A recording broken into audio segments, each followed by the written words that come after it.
Magandang araw po sa inyong lahat. Bale, ang ituturo ko po sa inyo na English lesson ngayon ay napaka-importante at kailangan nyo pong kolektahin. Bali, pinagpapatuloy ko lang po yung mga nauna nating mga videos. So, nasa ikatlong video na po tayo na meron po kayong tatandaan na dalawang salita lamang po at marami na po kayong may English. Okay? Kung saan yung dalawang salitang iyon ay kapag pinagsama, makakabuo po tayo ng tanong. Okay? Na lagi po itong ginagamit sa pakikipag-usap sa English. Kaya dapat po matandaan nyo. Okay? So, sana tapusin nyo. Okay? Para gumaling po agad kayo sa English. So, dito na po agad tayo sa ating halimbawa. Naaalala mo ako?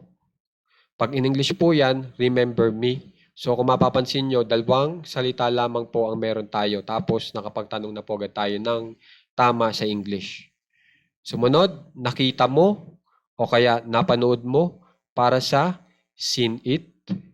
Okay? Narinig mo iyon o kaya narinig mo para sa hear that. Okay? Sumunod, kailangan mo ng tulong. Need help. Yan, kailangan yan na matutunan mo kasi laging gamit yan. Sumunod, nagustuhan mo. Like it. Gamit na gamit din po yan. Sumunod, ito rin, gamit na gamit. Gusto mo pa? Want more? Sumunod, miss mo ako? Miss me? Okay? At ang huli, may oras ka ba? Got time?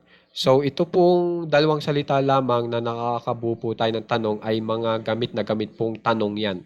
So nasa ikatlong video na po tayo. Kung hindi nyo pa napapanood yung una at pangalawa, sana panuorin nyo at sana tandaan nyo yung mga dalawang salitang iyon sa pagtatanong kasi gamit na gamit nga po para bumilis po yung inyong pag-respond o pagtatanong sa English. Okay, sa madaling pamaraan. Okay, at saka maganda pa po dito, mas natututunan nyo yung eksaktong ibig sabihin. Katulad nitong seen it, pwedeng nakita mo o napanood mo, yun ang ibig na sabihin. O itong got time, may oras ka ba? Okay? So, meron pa po akong isusunod pa na dalawang salita na makakapagtanong na naman po tayo. Sana tapusin nyo at tandaan nyo kasi kitang-kita nyo naman po na gamit na gamit. Okay? At maraming salamat nga pala po doon sa nagsasubscribe sa page natin para magbigay ng tulong. Maraming salamat po. God bless po. At doon nga pala po sa gustong magbigay ng tulong na hindi pa subscribe, pwede po kayo magbigay ng star. Pipindutin nyo lang po yung inyong, pupunta lang po kayo doon sa comment section, pipindutin nyo itong star at kayo na lang pong bahala magbigay kung anong gift ang gusto nyo.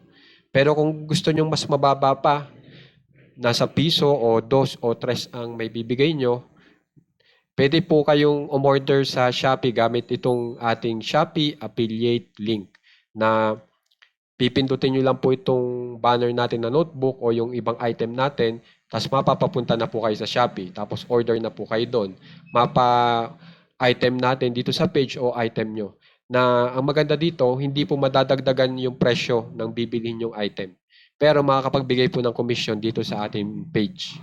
Okay? Tapos po, sana po mag-like, mag-share para makita rin naman po tayo ng iba. At kung gusto nyo nga pala po makita tayo sa ibang platform, available din po tayo sa iba. So, English Aralin din po yung pangalan ng ating page doon. So, tandaan nyo po ito ha. At may susunod pa. Maraming salamat po.